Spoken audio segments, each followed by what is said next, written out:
Bonjour, dernière vidéo consacrée au taux d'évolution, en particulier aux évolutions réciproques.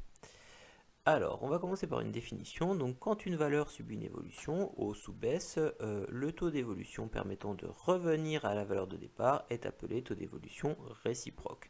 Donc, qu'est-ce que ça veut dire ça concrètement? Ça veut dire que si je passe d'une valeur de départ à une valeur d'arrivée avec un taux d'évolution t, eh bien, le taux d'évolution réciproque, c'est le taux qui permet de passer de la valeur d'arrivée à la valeur de départ. Alors, on va maintenant donner une première méthode qui permet de retrouver une valeur de départ à partir d'une valeur d'arrivée et d'un taux d'évolution correspondant. Donc, pour retrouver la valeur de départ connaissant la valeur d'arrivée et le taux d'évolution t%, on divise simplement par le coefficient multiplicateur 1 plus t sur 100.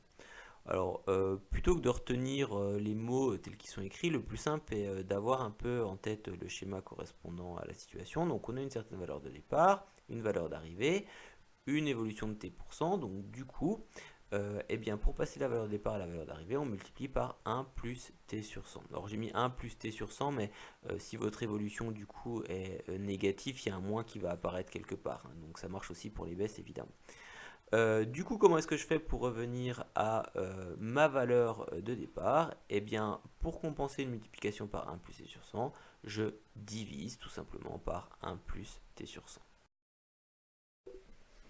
Alors, pour illustrer cette méthode, un petit exemple. Donc, on considère un article qui a été soldé à moins 60% et qui coûte maintenant 32 euros. Et donc, ce qu'on aimerait, c'est connaître son prix de départ, c'est-à-dire son prix avant les soldes.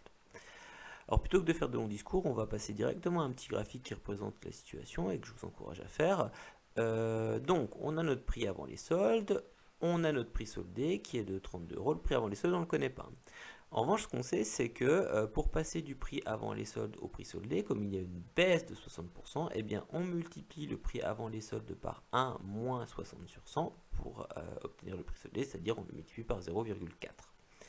Ce qui veut donc dire que pour passer du prix soldé au prix avant les soldes, eh bien je divise par 0,4 le prix avant les soldes et donc 32 divisé par 0,4, c'est-à-dire 80 euros.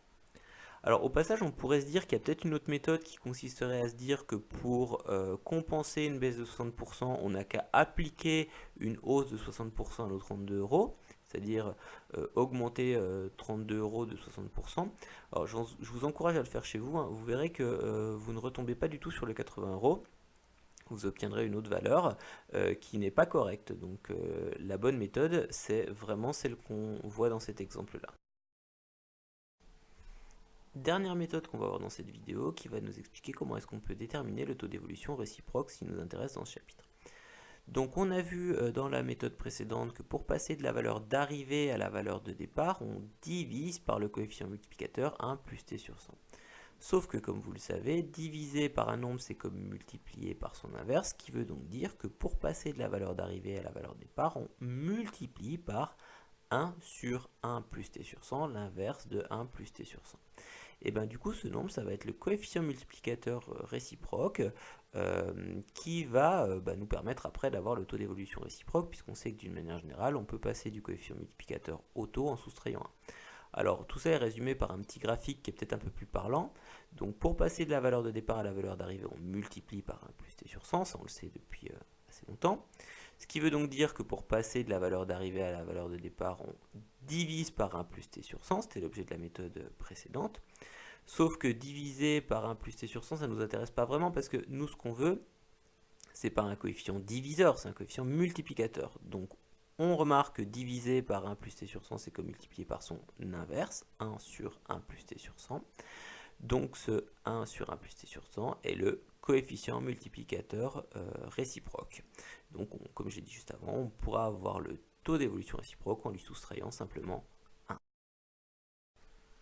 Si on résume cette méthode, ça nous dit simplement que pour calculer le taux d'évolution réciproque, on procède en 3 étapes. On commence par calculer le coefficient multiplicateur de l'évolution de départ. On calcule ensuite son inverse, c'est le coefficient multiplicateur réciproque. Puis on en déduit le taux d'évolution réciproque en soustrayant 1. Un dernier exemple, et on en aura enfin fini avec ce chapitre sur le taux d'évolution. Donc on a un article dont le prix baisse de 20%. et on aimerait calculer le taux d'évolution réciproque associé, c'est-à-dire le taux à appliquer au nouveau prix pour revenir au prix avant la baisse, ou plus concrètement le taux d'évolution qui compense une baisse de 20%.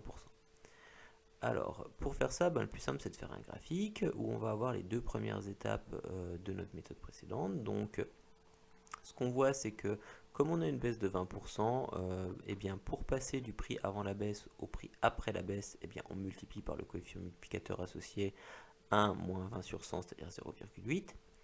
Ce qui veut donc dire que pour passer du prix après la baisse au prix avant la baisse, je divise par 0,8.